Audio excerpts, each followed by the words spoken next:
xaabuha bariisiyo bay keeneen rasaas bariiskii rasaasuna ninku markuu dagaal ku jiro de wuxuu cunuu baahay inuu ayaama sii dagaalamo naartun bay ku sii shubayeen nimankaasi ma ahayn niman maslaxada bariga Soomaaliland waday ninka nabadda soo jeediyay ee yiri nabad hal la qaatay ayaan anigu ayidsanayay waayo wuxuu ninkaasi rabaa inaan kala haro ninka laakiin bariiska ay keenay rasaasta ay keenay dabkii igu baxayay buu igu soo shiday ilaahay ha ka abaal mariyay qalbigiisa maslaxadayda ma uu wadinkaas laakiin si mugle baan u taageersanay hadalka habar yoonis ka soo baxay ama beesha bariga garxajis wixii dees raacsan suldaanka marka laga reebo garxajis wararka ka soo baxay nabadda ku baaqayaan aad u taageersanahay ninka garaadkiisu aanu ku filayna dagaalka ku dhawaaqaya maanta ama habar yoonis oo nabad ku dhawaaqday xaal ku waajibinaya waa nin aad u aqoon gaaban garaadkiisuna aanu ku filayn bulshadana waxaan uga digayaa waxa uu wado iyo aqoontiisuba in ay yihiin lama degaan waxa uu lagu magacaabay ninka suldaanka guud ee Soomaaliland ama suldaanka guud ee Isaaq waxaan soo jeedinayaa inaad suldaan Isaaq ku banaaneen waayo reerkaaga baad kala qaybisay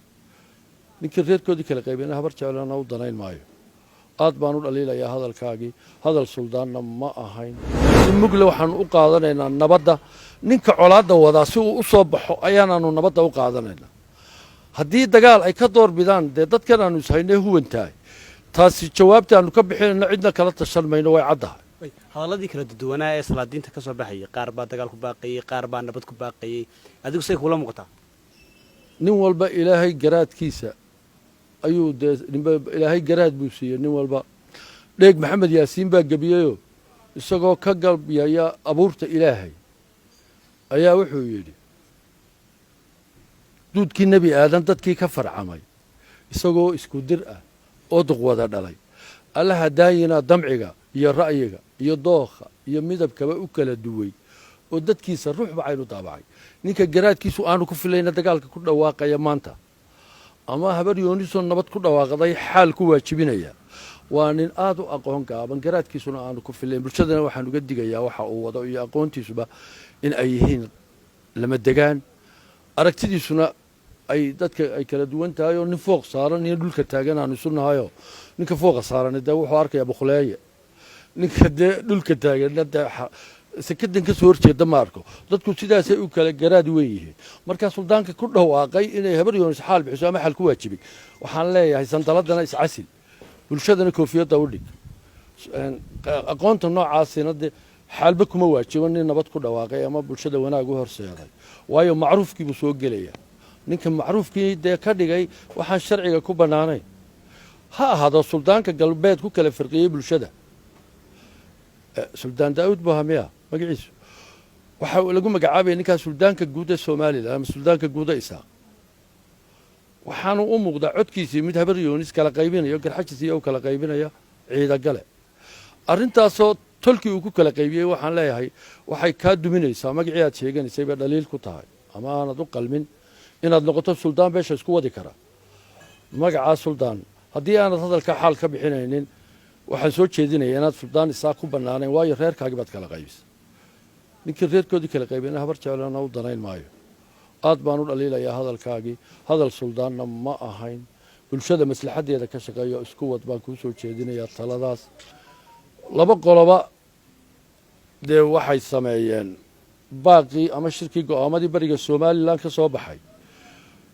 qolo ficil bay kaga jawaabtay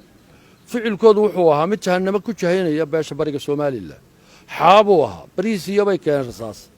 bariiskii rasaasuna ninku markuu dagaal ku jiro de wuxuu cunuu baahay inuu ayaama sii dagaalamo naartun bay ku sii shubayeen nimankaasi ma ahayn niman maslaxada bariga Soomaaliland waday ninka nabadda soo jeediyay ee yiri nabad hal la qaatay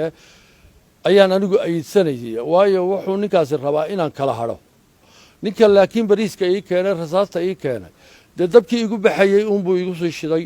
ilaahay ha ka abaal mariyay qalbigiisa maslaxadayda ma uu wadinkaas laakiin si mugle baan u taageersanay hadalka habar yoonis ka soo baxay ama beesha bariga garxajis wixii dees raacsan